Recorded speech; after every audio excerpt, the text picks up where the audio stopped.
So I feel like I have been really bad here lately about making videos and keeping caught up with you guys, but I wanted to share with you that last week I got to go be a part of a book club here in town. They picked God and Good Horses as their book of May, and then they invited me to come meet with them and to talk about the book. So we got to take a really deep dive and behind the scenes look into God and Good Horses, which was a lot of fun for me. And they actually asked me quite a few questions that nobody has ever asked me before. So I wanted to share some of those questions with you guys.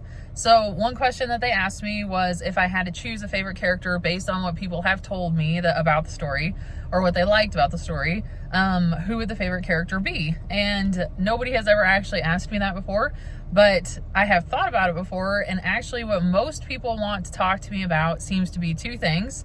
Number one, my faith. And I know that that's not a person, but that makes me extremely happy because one of the other questions they asked me was what I had hoped to accomplish by publishing the book. And one of the things that I had hoped to accomplish was to let people know that God has a plan and there is a purpose in the pain and you are not alone. And really that faith will change your life. So it seems like that has happened, that I accomplished that, which has been really great. So I think one of the favorite characters of the book has been my faith. I think the other most liked character of the book has been the horses. I think part of that is because of where we live. A lot of people here have horses and they really resonate with that. But I think just the healing power of animals, and especially horses, is really something that touches people's hearts.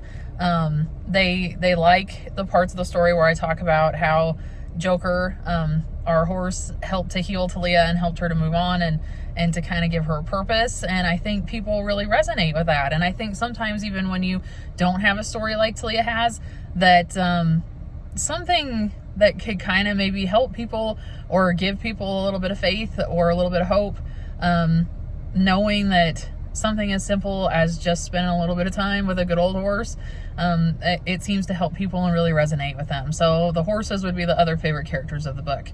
One of the other questions that they asked me that I have never been asked before is they asked me at the beginning of the book, how did I have faith when I wasn't a member of the church?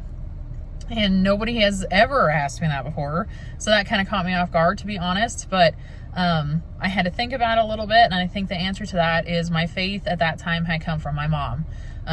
We didn't grow up going to church. We learned everything that we knew about Christianity and the Bible stories and whatnot from my mom.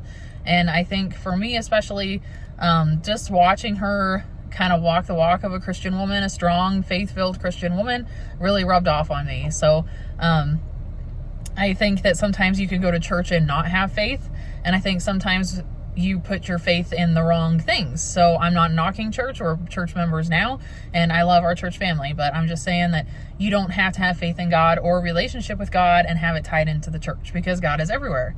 So I really think about that a lot when I think about what I'm modeling in my own life for my own kids.